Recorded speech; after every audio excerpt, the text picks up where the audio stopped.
नाज़िन सिंध समेत सॼी दुनिया में अॼु औरतुनि जो आलमी ॾिहाड़ो मल्हायो पियो वञे। 14 साल गुज़री वञण बावजूदि ठुल्ह मां अगवा थी वियल न्याणी फज़ीला सरकी अञा ताईं बाज़ियाब न थी सघी आहे, जॾहिं त संदसि वारिस इंसाफ़ जे ओसेड़े में वेठल आहिनि। उन हवाले सां वीडियो लिंक ते मौजूदु आहे हफ़ीज़ सुमरो। जी हफ़ीज़। जी बिल्कुलु, अॼु 8 मार्च औरतुनि जो आलमी ॾिहाड़ो आहे, जिते पूरी दुनिया में औरतुनि जो आलमी ॾिहाड़े जे हवाले सां सेमिनार ऐं रैलियूं कढियूं वेंदियूं।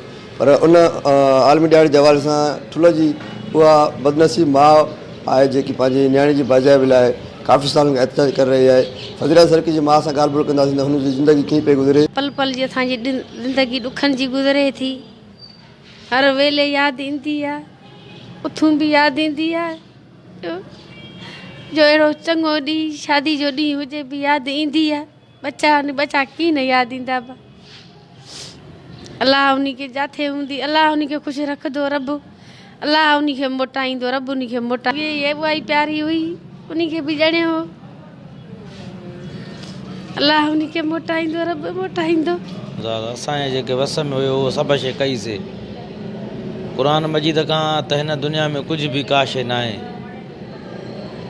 तव्हां पाण ॾिठो वे क़ुरान मजीद झले हिते वेठासीं। जेकाबाद, सखर, कंदकोट, कश्मीर, कराची, ॾोहारी जेके खणण वारा हाणे बि रूपोशन, पर कंहिं बि असांजी वाहवार न कई। सिंध हुकूमत जेताईं आहे त मां असांखे न्याणी जी उमेदु आसरो कोन्हे। आर्मी चीफ नोटिस वठे या वज़ीर आज़म इमरान खान नोटिस वठे।